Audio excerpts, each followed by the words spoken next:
Hello, friends. Host Eric here, host of Talking with Famous People. I want to make a quick video to respond to this comment by Sredi Chandran, which is an important question, I think, one well worth answering, and I want to address it. So, Sredi Chandran says that isn't it harmful, though, to tell people, some types more than others, that they're fine just the way they are, which will prevent them from making any kind of meaningful contributions to the world? Okay, so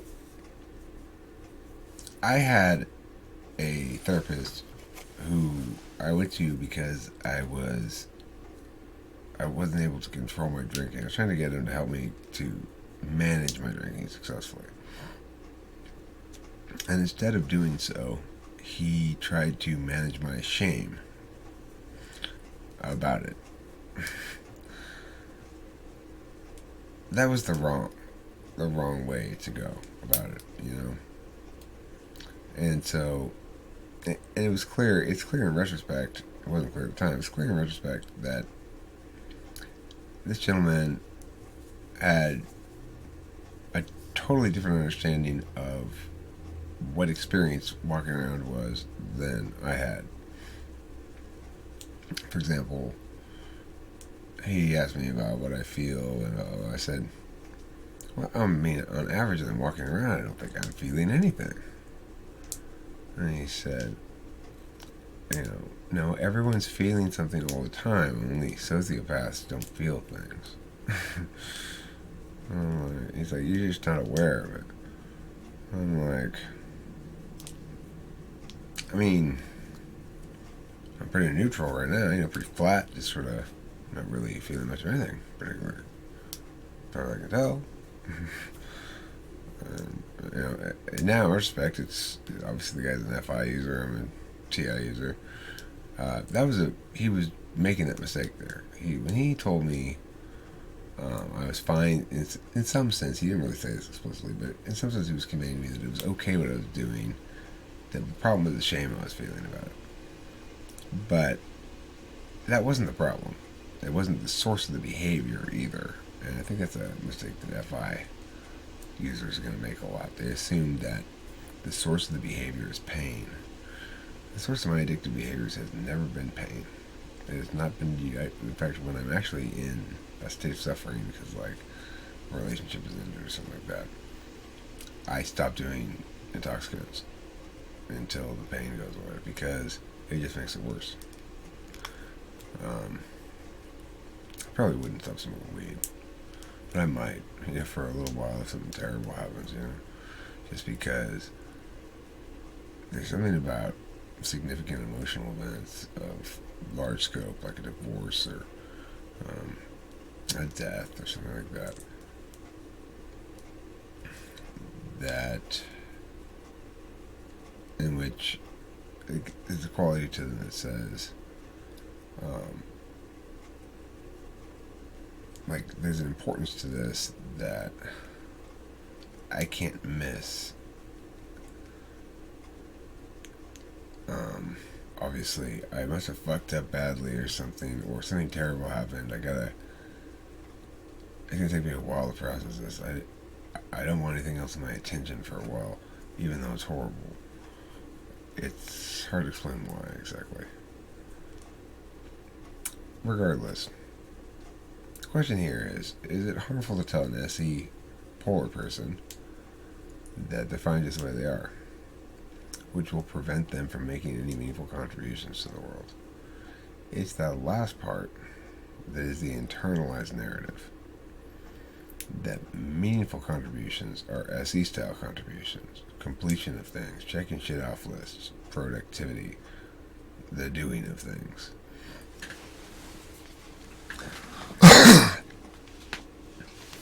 Now, there's absolutely no reason to presume that the more prolific a producer one is, the better off one is. I produce a lot of stuff.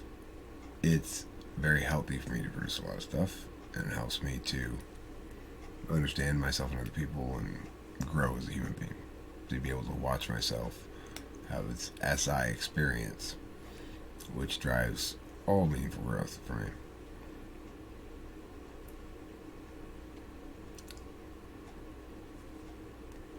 The thing is,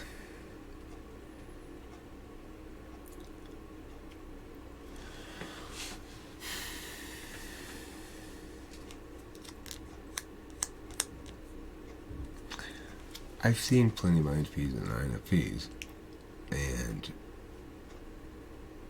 some of them are successful, and some of them are self-loathing. Some of them are damaged heavily, like INFPs tend to damage kind of easily, and can sustain, carry that damage and express it for years, So,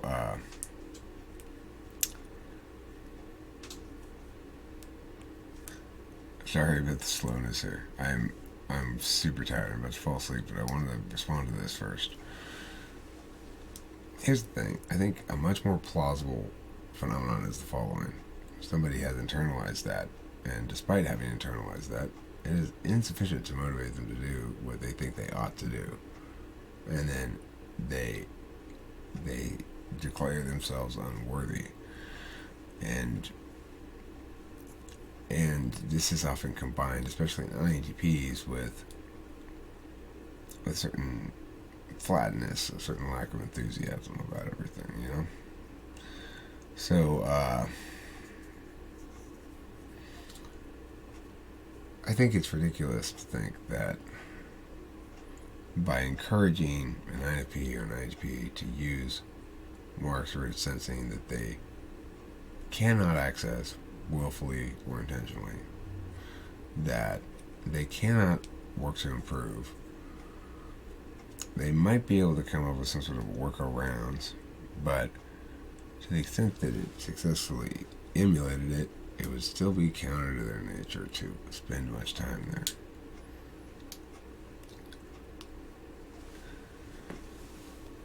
We all have an area of blindness, and each of those areas is hugely significant to the human experience.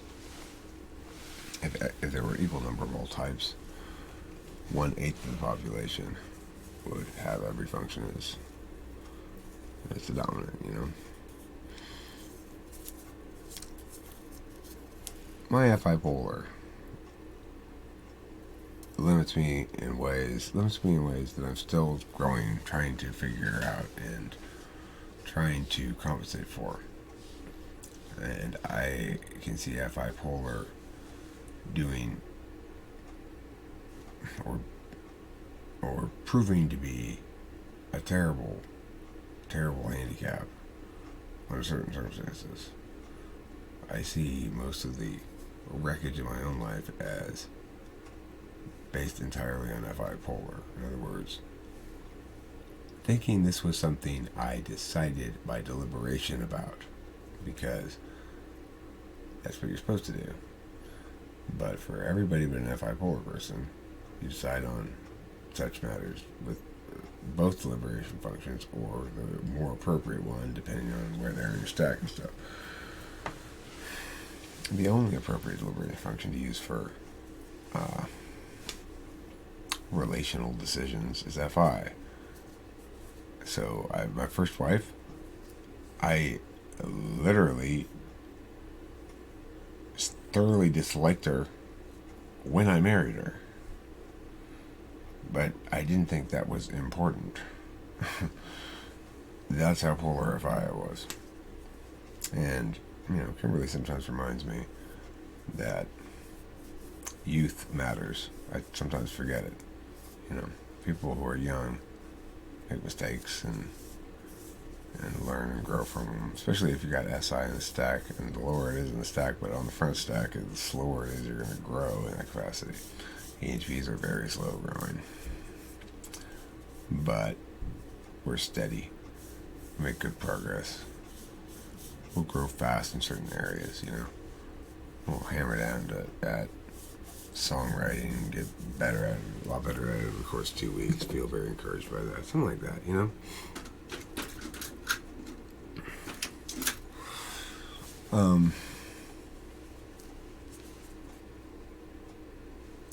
I certainly do want to be careful about messages that are helpful and harmful. I seem to have made some sort of transition whereby I am very cautious about how I approach most topics now. In general, I feel a lot more cautious, and not cautious like careful though. More like mindful or something. I recognize this platform increasingly as the artifacts left behind from a long series of sheddings of previous incarnations of my attentional manners that were not optimal. Of course, in doing so, I gotta figure out what comprises optimality. I don't think one ever figures that out entirely, but there's a satisfaction with letting myself sit in that more authentic space of trying to figure out what I'm doing while doing it, and not wanting to be posturing to whatever extent I can avoid it, without really being sure what it means to not posture, but to actually have some notion of it, because I've got clear instances where I posture more and instances where I posture less in my own mind. And I can't exactly determine the criterion by which. I mean, I don't feel like I'm posturing now. I really like that. Obviously, these sort of expressive habits of FE display consistent with the tone of voice and everything like that. It's practiced. It's habitual. It's not really scripted in any sense, though, and it's not conscious or willful. It's just the result of being me over the long term and being an SI user, and SI users rub ruts into the ground where they drag. So I think Freddie Shannon, the longest sort of this ridiculously rambling message to you is, I suspect that if I say, remember to love yourself first, and remember that you're the type you are, whether or not, if you think that whether or not you're going to do shit is contingent on me encouraging you, go out there and do it, then you probably don't have satisfactory SE to actually go out there and do it. So I'd rather encourage you to affirm yourself regardless, because the fact is there's no inherent reason to think that doing shit and being productive and creating meaningful outcomes in the world is actually more meaningful than living your life exactly as you want to and sculpting a personal narrative that you can spend time with your SI that'll give you satisfaction, that you can understand a developing narrative arc of self over the course of your life, and an INFP INTP life is not going to be one where the meaningful accomplishments are done outside in the world with SC. It's going to be a lot of understanding the self for both of them. It's going to be a lot of learning to find joy, That's one of the INFP's biggest challenges. INFP is learning to, I guess maybe to a certain extent, let go of pain. I mean, letting go of pain sounds very much like the Se PoLR You gotta let go of the past. It says like FI polar. Just let go of your pain. Like the whole point of FI is that it's sticky. It doesn't. You don't have that. It's not something you're holding on to. Wrongness is something you hold on to because it's a set of words, the feelings that often motivate that wrongness. Those you can't choose to let go of or hold on to. They're like your boobs, your nipples. They're not detachable. Do I have animals? Do they wander on set? They do, sometimes. Yeah, they wander on set all the time. PP often jumps up on the back of this chair. My cat.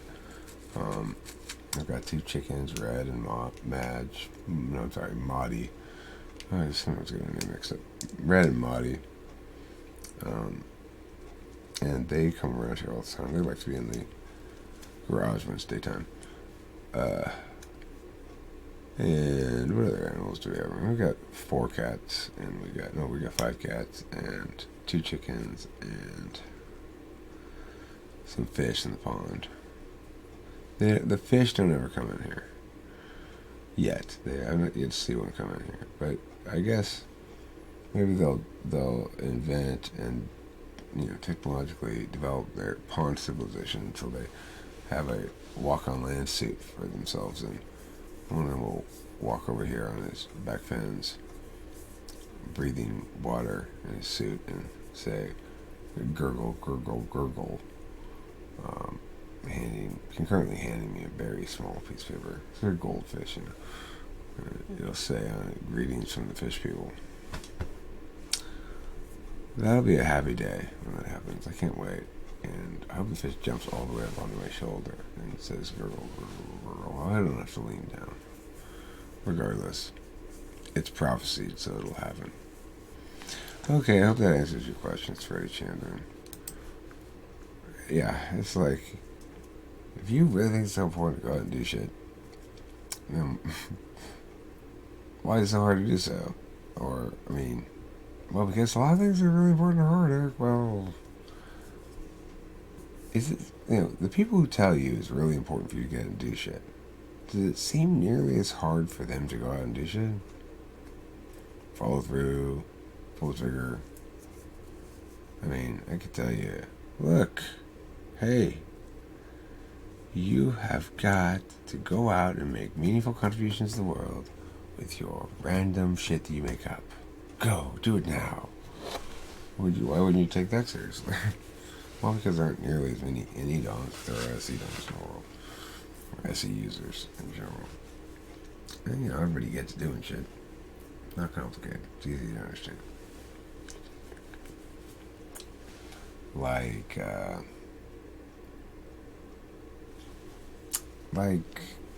What's something easy to understand? Buckets. Buckets are easy to understand. If you want to try to explain it, it's a little harder. Well, it's like a stump that's been hollowed out so you can pour shit into it. That'd be a good definition. Or it's a cylinder with one of the ends chopped off. Or it's like a round plastic bag container thing that's not a bag. But another good definition for a bucket. How about a definition for flagstone? It's like that flat rock stuff. That's a pretty good definition for that. Flagstone. I really have to go to bed. I'm feeling like I'm having a living dream of low blood sugars, squeamish ways, with eyes a-closing, long before the first light of the day.